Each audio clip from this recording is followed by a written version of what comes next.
온 땅의 언어가 하나요 말이 하나였더라.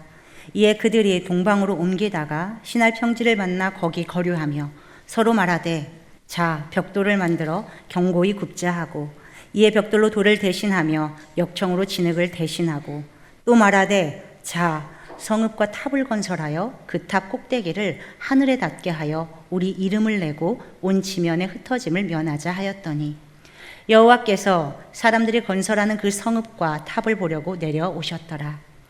여호와께서 이르시되 이 무리가 한 족속이요 언어도 하나이므로 이같이 시작하였으니 이후로는 그 하고자 하는 일을 막을 수 없으리로다.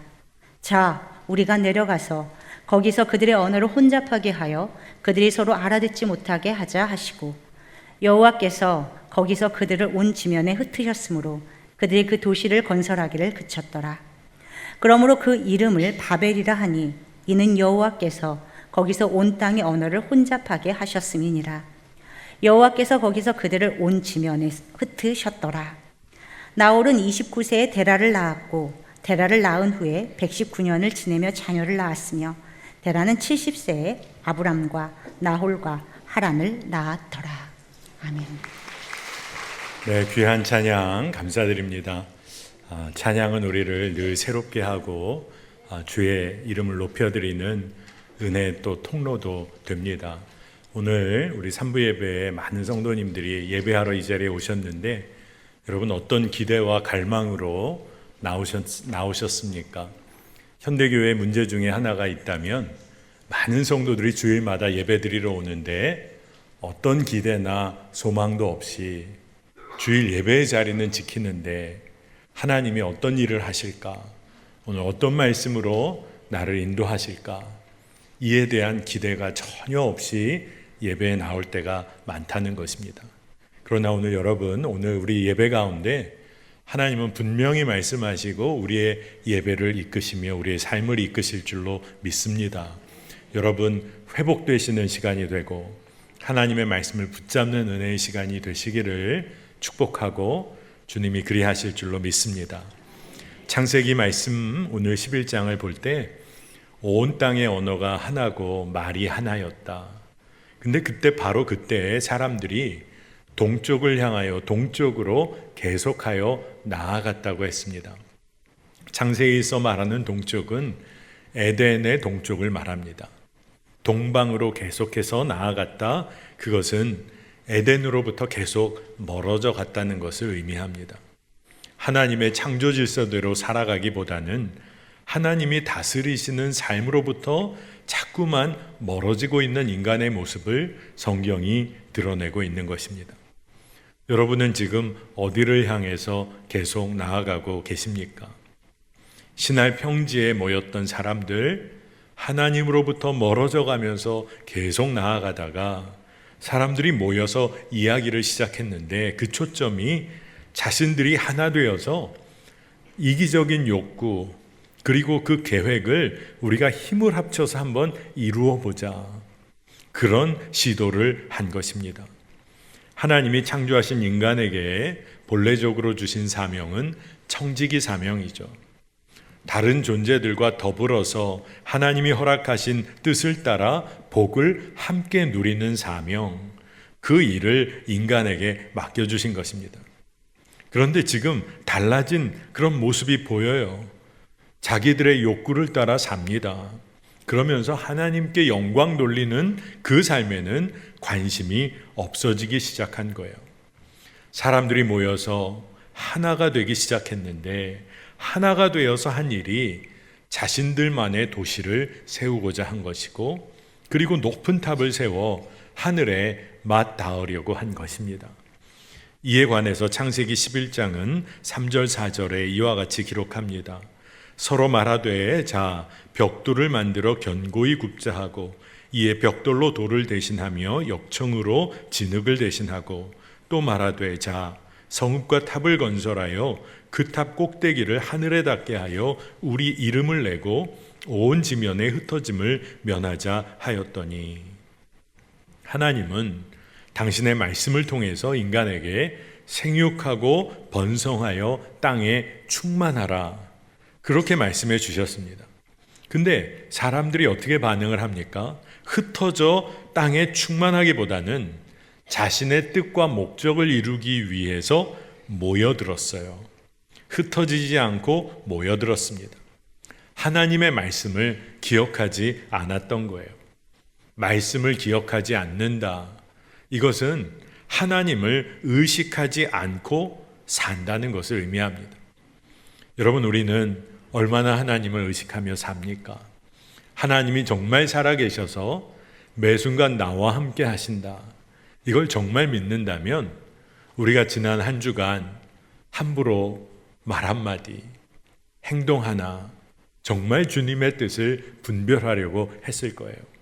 그러나 순간순간 얼마나 하나님을 잊고 살았습니까? 지난주 말씀에서 우리가 보았듯이 니므롯이라는 사람이 하나님을 향하여 대적하고 반역하고 반항했어요. 그러한 반항을 통해서 자기의 이름을 드러냈습니다. 용감한 사냥꾼이라고 세상에서 알려졌어요. 그러나 하나님은 연약하고 무명의 사람들을 통하여 일하셨음을 우리가 깨닫게 되었습니다. 여러분, 사람들이 마음을 모았어요. 모여들었어요. 열심을 다했습니다. 그런데 그 이유가 자신의 이름을 드러내고자 했다. 여기에 문제가 있는 것입니다. 이것은 집단적인 교만이고 자신의 이름을 내어서 스스로를 영화롭게 하려고 하는 어리석은 시도입니다. 심지어 하나님을 잊은 채로 살고 있다는 거예요.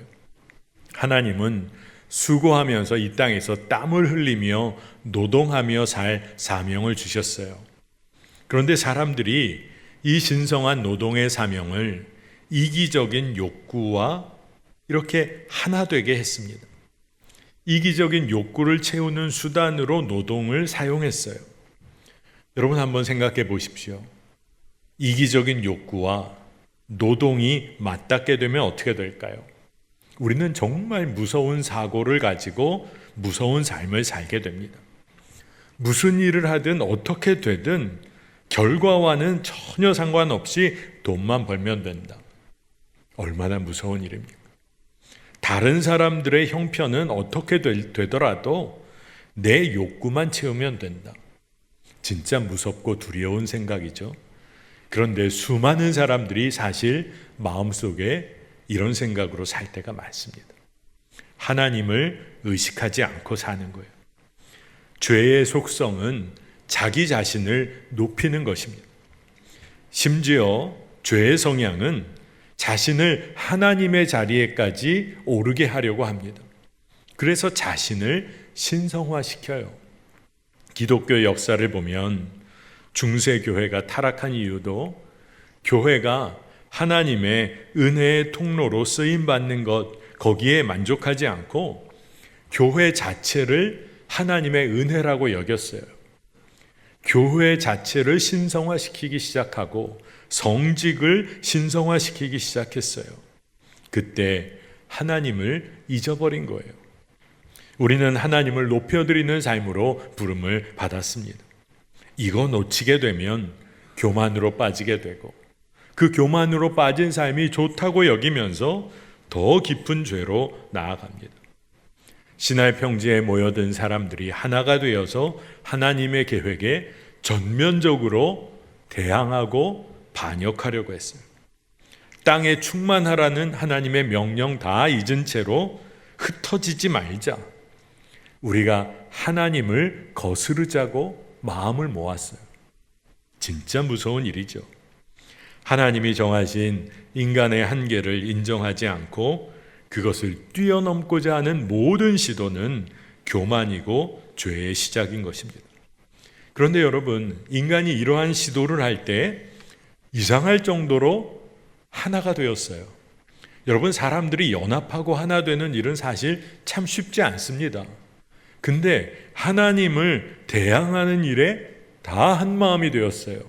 어떻게 이렇게 그런 일이 벌어질 수 있었을까? 모든 인간이 인간의 육신의 속성을 다 공유하고 있기 때문에 그렇습니다. 자신의 탐욕과 이기적인 속성 앞에 무너지는 육신을 다 갖고 살기 때문에 그래요. 하나님 없이도 잘 살 수 있을 것 같은 생각에 빠져서 살기 시작합니다. 하나님께 대항하면서 심지어 하나님을 이길 수 있다고 생각하는 어리석음에 빠지기도 해요. 세상의 영이 우리에게 그런 마음을 심어줍니다.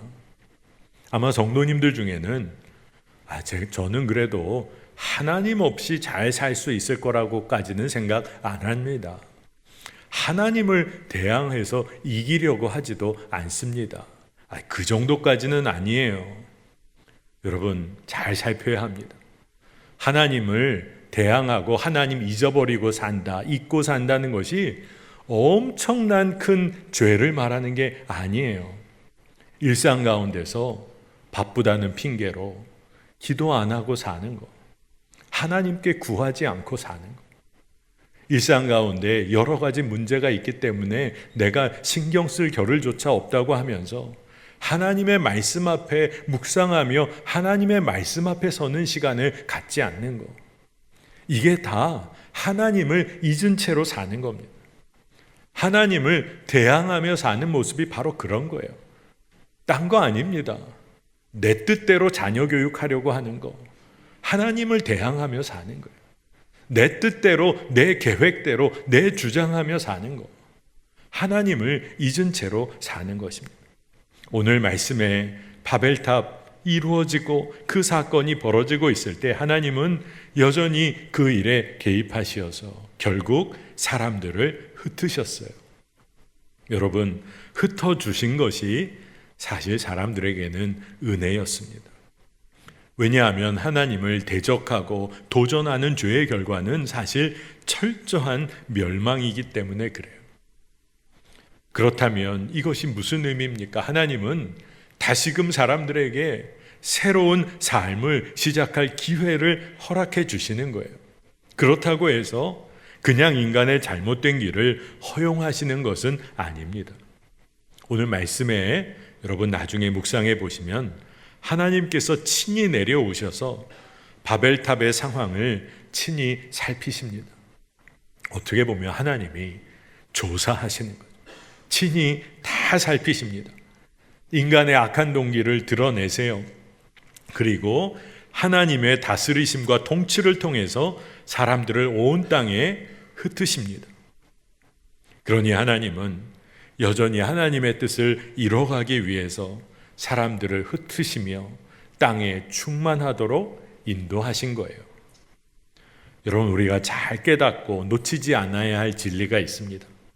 잠시라도 세상의 악한 권세가 주도권을 잡은 것 같이 보일 때가 있어요.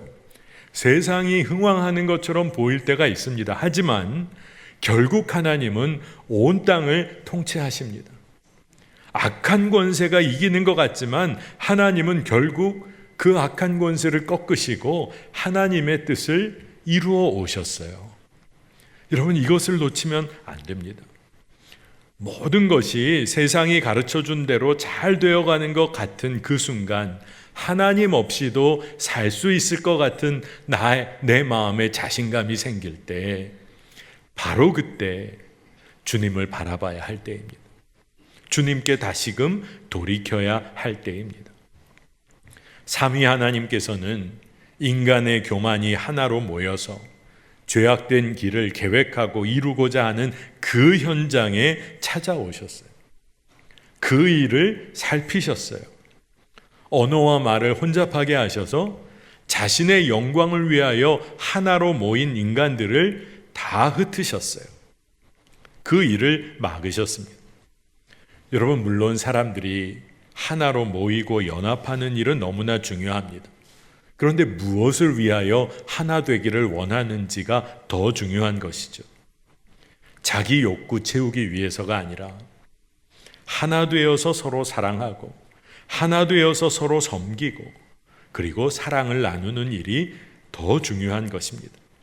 하나님의 영광을 드러내기 위해서 우리가 하나 된다면 그것은 말할 수 없는 기쁨이고 복이 되는 것이죠. 여러분, 오늘 바벨탑 사건의 이야기를 들으면서 마음속에 전혀 다른 성경에 기록된 사건이 하나 아마 떠오르셨을 것 같아요. 그것은 다른 것이 아니라 사도행전 2장의 마가의 다락방 사건입니다. 오순절 마가의 다락방에 예수 그리스도를 고대하는, 예수 그리스도를 따르며 기다리는 이들이 모여서 기도하고 있었어요. 그들의 초점은 오로지 주님이었습니다. 그때 기도하던 이들이 성령 충만하여 성령을 받고 다른 지역, 서로 다른 지역의 방언으로 말하기 시작했습니다. 주변에 모인 이들이 다 놀랐어요. 의아하게 여겼습니다. 왜냐하면 자신들이 각기 다른 지역에서 왔는데 여기 다 갈릴리 사람들이 서로 다른 지역 말을 하고 있기 때문이었습니다.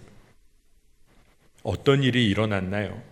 사도행전 2장 11절을 보니까 우리가 다 우리의 각 언어로 하나님의 큰 일을 말함을 듣는도다 하고, 언어가 달라졌는데 성령으로 하나 되니까 하나님의 큰 일을 드러내게 되었어요.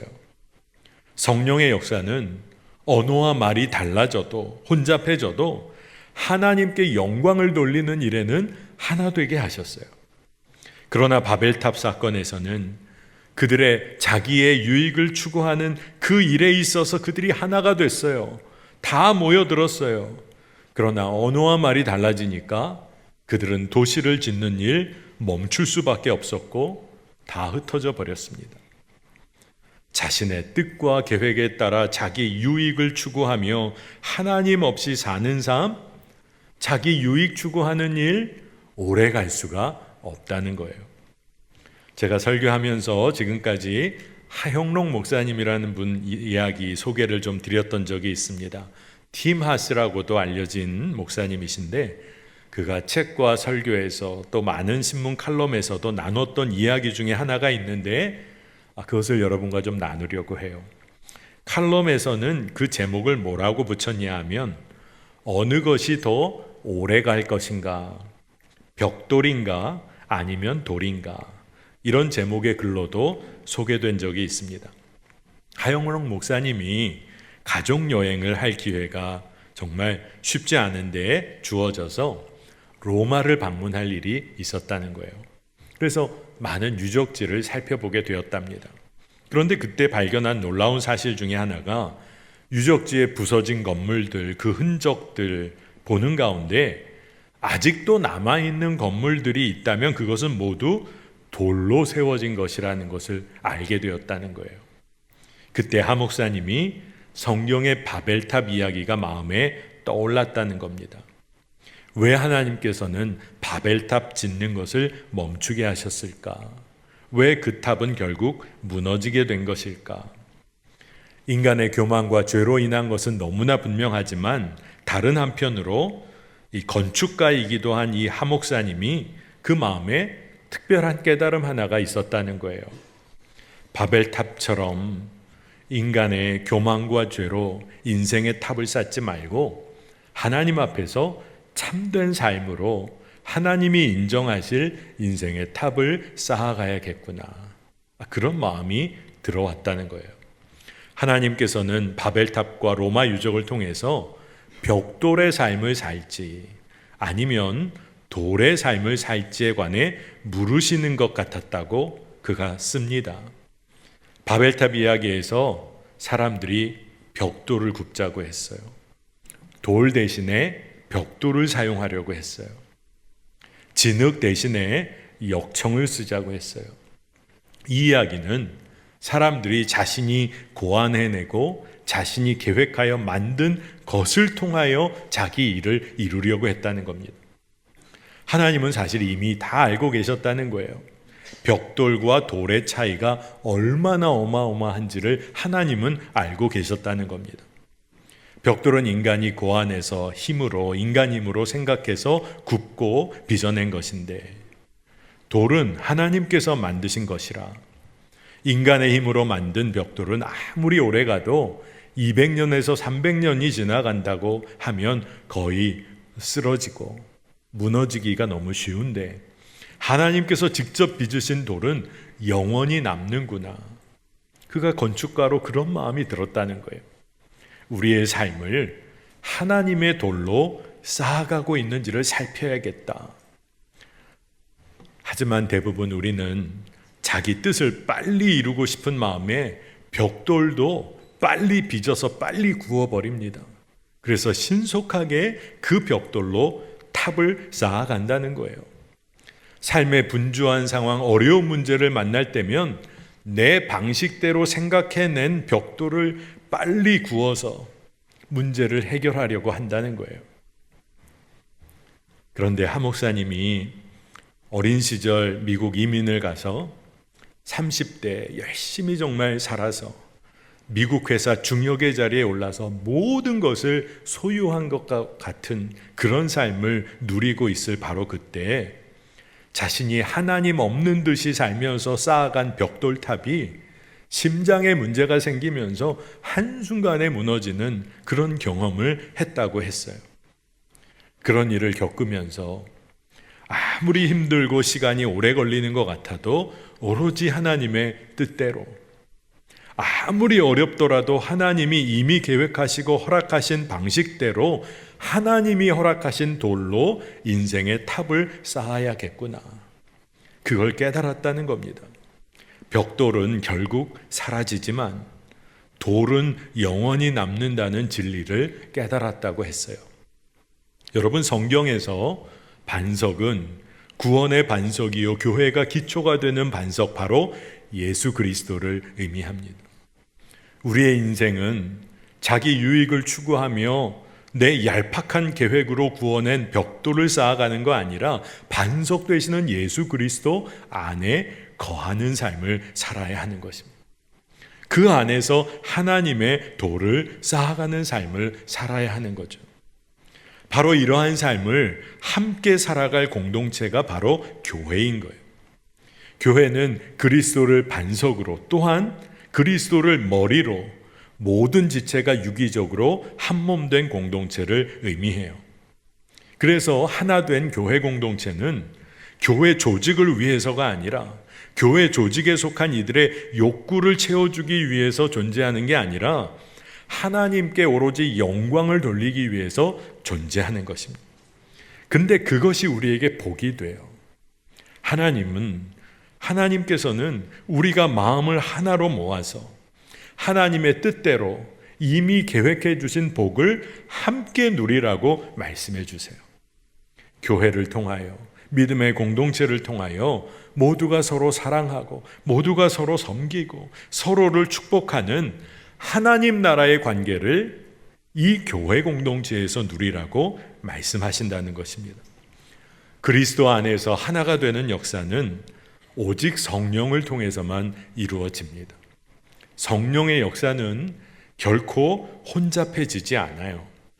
그래서 그리스도의 은혜 안에서 성령의 은사를 온전히 사용하기 시작하면 주님의 뜻을 아름답게 이루어가게 됩니다. 에베소서 2장 22절은 이에 관해서 말하는데, 너희도 성령 안에서 하나님이 거하실 처소가 되기 위하여 그리스도 예수 안에서 함께 지어져 가느니라. 아멘. 그리스도 예수 안에서 함께 지어져 간다. 성령께서 빚어주시는 거죠. 토기장이 되시는 하나님께서 우리를 빚으시고 이끌어 주시는 것입니다. 성령 안에서 하나 되어서 하나님의 일하심을, 하나님을 드러내는 삶이야말로 그것이 겸손한 삶입니다. 우리에게는 그것이 복입니다. 나를 드러내는 게 아니라 하나님을 드러내는 것이 복이 되는 거예요. 모든 순간 하나님을 드러내고 주님을 위하여 매여 있는 삶, 주님을 위하여 갇혀 있는 자의 삶을 살아야 합니다. 그게 생명의 길이에요. 성령의 은사를 과시하려고 할 때 고린도 교회가 그랬죠. 그때 교회 공동체는 엄청난 혼란을 겪었습니다. 이와는 달리 그리스도 안에서 주의 뜻을 이루고자 성령의 은사를 한 마음으로 사용할 때 아픔과 상처가 사라지고 사랑이 더 깊어지는 은혜의 관계, 공동체적인 삶을 누리게 되었어요. 여러분, 그런데 성령 안에서 하나 되는 게 중요하다는 것을 우리가 너무나 잘 아는데 실제 삶에서는 왜 그렇게 어려운 걸까요? 자기를 위해서만 달려온 삶의 무서운 관성이 우리에게 있기 때문에 그래요. 자기 이익을 위해서만 열심히 살아온 인생이 우리의 삶에 쌓여 있기 때문에 그래요. 진짜 무서운 것이죠. 자기를 위한 삶에 갇혀서 살아온 것입니다. 그러나 성경은 오늘 우리는 하나님의 부르심을 받은 종으로서 자유하다고 말하고 있습니다. 고린도전서 7장 22절 말씀을 보겠습니다. 주 안에서 부르심을 받은 자는 종이라도 주께 속한 자유인이요 또 그와 같이 자유인으로 있을 때에 부르심을 받은 자는 그리스도의 종이니라. 아멘.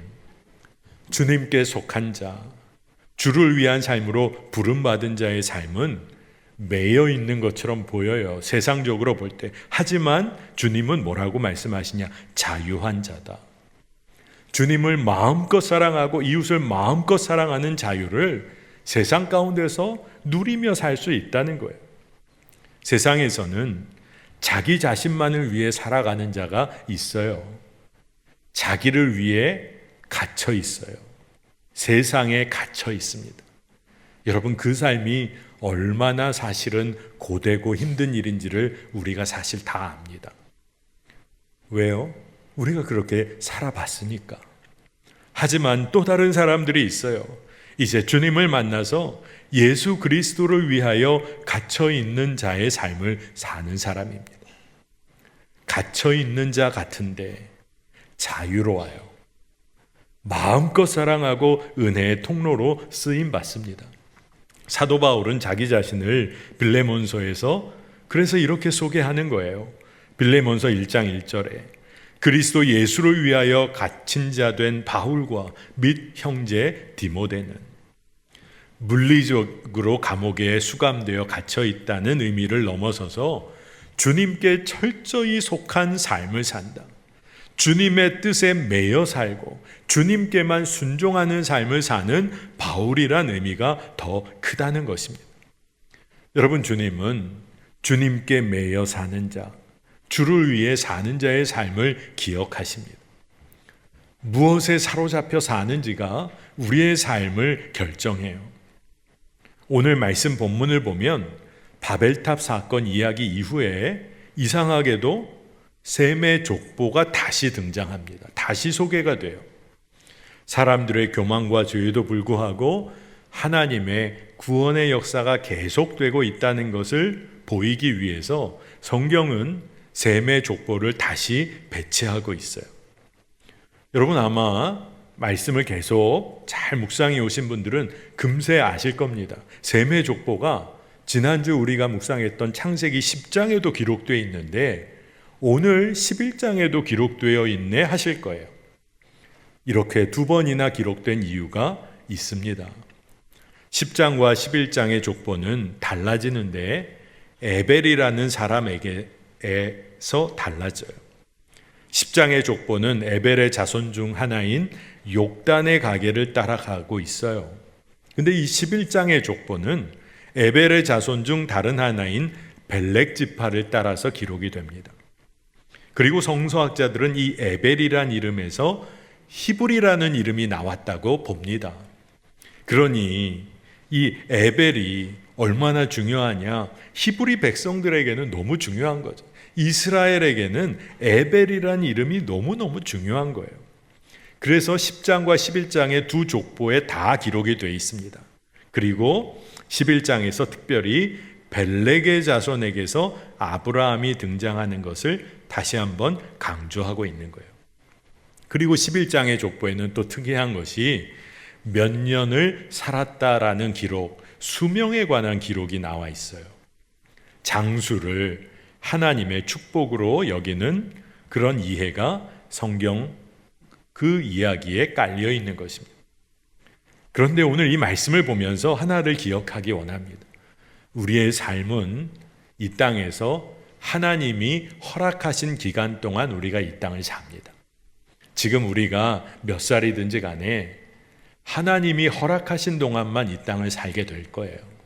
그리고 그 허락하신 기간은 우리가 생각할 때 아무리 길어 보여도 온 우주의 관점, 하나님의 시각으로 보면 너무너무 짧은 시간입니다.